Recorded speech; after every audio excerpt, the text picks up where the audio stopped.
హేమా శుభోదయమే. ఈ మొక్కలు నిన్ను ఎవరేసారే? చూసావా, నేనంచి మొక్కలు కట్ చేసేస్తున్నారు. కొన్ని మొక్కలనే ఏంపిస్తానని అన్నాను, నువ్వు సాయం చేసావు. Thank you.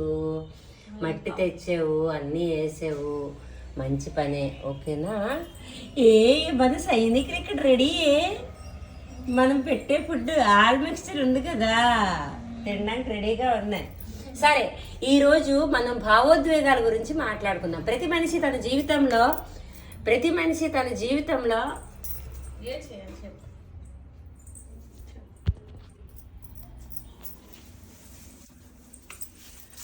అయితే ఇప్పుడు మనం భావోద్వేగాల గురించి మాట్లాడుకుందాం.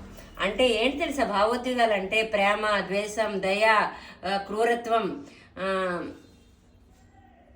సహానుభూతి, కోపం, క్షమాగుణం, ఈర్ష్య, కృతజ్ఞత, కపటం, సంతోషం, విషాదం, నమ్మకం, అపనమ్మకం, సహనం, అసహనం. ఎన్ని రకాలు ఉంటాయంటే భావోద్వేగాలంటే. అర్థమైందా లత? ఒక సందర్భంలో తీవ్రంగా భావోద్వేగాలకు లోనవుతుంటాం, వివేకాన్ని కోల్పోతాం. అందుకే సరదాగానే మన వివేకాన్ని కోల్పోతాం, కోపం అయినా కూడా మన వివేకాన్ని కోల్పోతాం అన్నమాట. అర్థమైందా?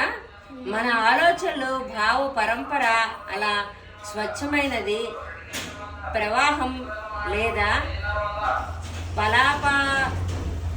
జలపాతంలా ఉండాలి. మన మనసులో ఉద్దేశాలటమ్మా ఇలాగా స్వచ్ఛమైన నీరులాగా ఉండాలంట. ఇగో ఇలాగ బురద నీరులాగా ఉండకూడదు. అక్కడ చూపించు. ఇలా బురద, ఇగో ఈ నీరు ఇలా ఉండకూడదు. అది ఎప్పుడైతే కొట్టుకెళ్ళిపోద్దో నీరు శుభ్రంగా స్వచ్ఛమైన జలపాతంలాగా మన మనసు కూడా పాత విషయాల్ని అలా గుర్తుంచుకొని కొల్లబెట్టుకొని ఆలోచించుకొని అది ఆ ఒక్క మనసుకి డిప్రెషన్లోకి తీసుకెళ్ళకూడదు. అదే డిప్రెషన్ అంటే భావోద్వేగాలు రాదు, మానసిక తాపంలోకి వెళ్ళకూడదు. అయితే మనస్సు ఒత్తిడికి గురి కాకుండా ఉండాలంటే అనుభూతుల్ని, భావోద్వేగాలను నియంత్రించుకోవాలి. ఈ విధంగా భావోద్వేగాలు నిగ్రహించుకునే శక్తి అంతర్గత మనసులో ఉంటుంది. అయితే ఈ ఒక భావోద్వేగాలకి కౌంటర్ చేసే విషయం ఎలాగుంటుంది? అంతర్గత మనసులో ఉంటుంది. ఎందుకంటే నీకు తెల్లవారు లేపేసరికి నీకు ఎప్పుడైనా కోపం వచ్చింది, నిజమా కాదు? నువ్వు పలికేదానువా? కనీసం పలికేవు కాదు. కానీ ఇప్పుడు ఈ ఒక్క వాతావరణం అనేది నీ మనసుకి ఎంత చేంజ్ చేస్తుందని నువ్వు చూస్తావు. ఎందుకంటే మట్టి తెచ్చావు నువ్వే, మొక్క వేసావు నువ్వే, ఫుడ్ అనేది నువ్వు కోపం అవ్వగానే కొంచెం వేస్ట్ చేసేదానివి. ఇప్పుడు ఈ మొక్క లేకపోయింది అనుకో, ఏదైనా అయిందనుకో, నీ మనసుకి ఆ బాధ తెలుస్తుంది. అన్నం జల్లినప్పుడు రైతు ఎంత కష్టపడ్డాడని నీకు అర్థమవుతుంది. అర్థమైందా? అదే దీని తాలూకా వాల్యూ అన్నమాట. బుద్ధి, కుశలత, సూక్ష్మ జ్ఞానము ఎక్కువగా ఉంటే అటువంటి భావోద్వేగాలు నిగ్రహించుకునే శక్తి వస్తుంది. అదే బుద్ధి కుశలతలో భావోద్వేగాలు అర్థం చేసుకోలేక సముద్వం కలిగి సమోర్ధ్వం, నాకు ఈ పదం పలకడం రావట్లేదు. ఎక్కడ చూపించు ఒకసారి. బైరి శ్రీనివాస్ గారు సమర్థం. చూసావా, మా టీచర్ గారు కలిగి నేను ఒకటి నేర్పిస్తే తను ఒక దగ్గర ఒకటి నాకు నేర్పిస్తుంది. ఒకరితో ఒకరు సన్నిహితంగా ఉంటే ఆలోచనలు కూడా అలాగే సన్నిహితంగా ఉంటాయి. ఓకేనా? తనకి ఏంటి మార్చానా అని తనే అర్థం చేసుకుంటుంది. నాకు ఇప్పుడు చెప్పుకోవాల్సిన అవసరం లేదు, కానీ అది చాలా మారుతుంది. Thank you Latha, thank you. కలిగి ఉండాలి, లేకుంటే జీవితంలో విషాద అవుతుంది. కావున పెరిగే పిల్లలకు బుద్ధి, చూసారా, పిల్లల గురించి ఆలోచించడం ప్రతి తల్లిదండ్రికి అవసరం. కావున పెరిగే పిల్లలకు బుద్ధి, కుశలత, సూక్ష్మమైన విషయ గ్రహణ శక్తి పెరగటం పట్లనే కాకుండా పిల్లలు కలిగే భావేశాలను నిగ్రహించుకునే శక్తి పెరుగుతుంది. ముందు వివరించినట్లుగా గాఢమైన భావోద్వేగాల వేషాలు అంతర్గత మనస్సు చేత నియంత్రించుకోవచ్చు. అందరికీ ఆమోదయోగ్యమునవి, అనుకూల ప్రయోజనాలు కలిగించే అయితే భావవేషాలు సరళమైన స్వభావాన్ని కలిగిస్తాయి. ఇక్కడ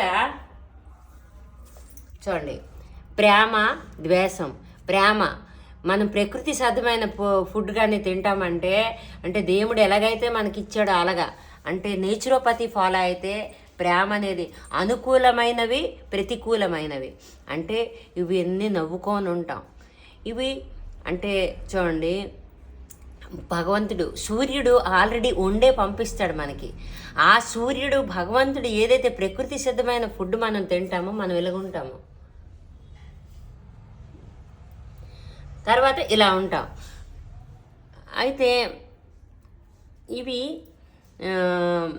ప్రేమ, దయ, సానుభూతి, క్షమాగుణం, కృతజ్ఞత, సంతోషం, నమ్మకం, సహనం ఇలా ఉంటాయన్నమాట. ఇలాగైతే ఇవి ఎలాగుంటాయి, ఇప్పుడు చూడండి, మీరు వండినవి నాన్ వెజ్, ఎక్కువ కారం, మసాలాలు, అంటే ఉడకపెట్టినవి తినొచ్చు, కానీ అందులో ఎక్కువగా ఎంతవరకు పరిమితమో అంతవరకు ఉప్పు, నూనె ఇవన్నిటికి ఉంటా మెయిన్. ఉప్పు, నూనె, మిరప, మసాలాలు ఇవన్నీ కూడా వీటిని మీకు ఇచ్చేస్తాయి. ఇలాగ 2 రకాల పరిధులు ఉన్నాయి. అనుకూలమైన భావోద్వేగాల వలన దేహారోగ్యము, మనశ్శాంతి కలుగుతుంది. దీనిని సకారాత్మక భావోద్వేగాలు పాజిటివ్ అని అంటారు. భావోద్వేగాలు 2 రకాలు, ఒకటి సకారాత్మక, ఇంకొకటి నకారాత్మక. అనుకూలమైనవి, ప్రతికూలమైనవి. అనుకూలమైనవి అంటే మనకి పనికి వచ్చేవి, ప్రతికూలమైనవి అయితే మనకి హాని చేసినవి. ప్రతికూలమైన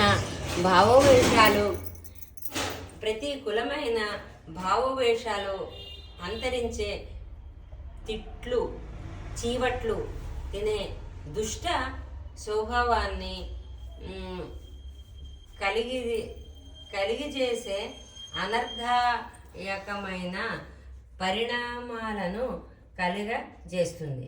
ప్రతికూల భావేశాలు కలుగజేసే దుష్ట స్వభావము మన శరీరంలోని ఆరోగ్యవంతమైన కణాలను పనిచేస్తుంది, మెదడుకు హాని కలిగిస్తుంది అని చివరకు మరణానికి కూడా తీసుకెళ్తుందంట. మనకి అర్థమైందా? ఇప్పుడు ఒక చిన్న ఇన్సిడెంట్ ఇక్కడ జరిగింది కదమ్మా, ఒక భార్యకి ఒక భర్త ఎవరో చంపేశారు. ఎందుకయింది ఎవరు మనకు అనవసరం, కానీ ఆ భావోద్వేగాలు దేనికి? తిండి, ఈ ఒక్క అంటే అక్కడే కాదు, ఇక్కడే కాదు, ఎక్కడ ఉన్నా అలాంటివి ఎందుకు జరుగుతాయి? మనం మనసుని మనం కంట్రోల్ చేసుకోక తప్పులు చేస్తేనే అలాంటివి జరుగుతాయి. అవి మన మానసిక శక్తిని అస్తవ్యస్తం చేస్తుంది.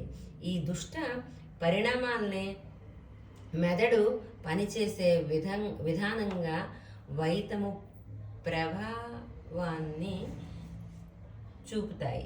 మన అంతర్గత మనస్సులో మనం ఏర్పరచుకున్న మన లక్ష్యం స్వరూపాలను చిన్న భిన్నం చేస్తాయి.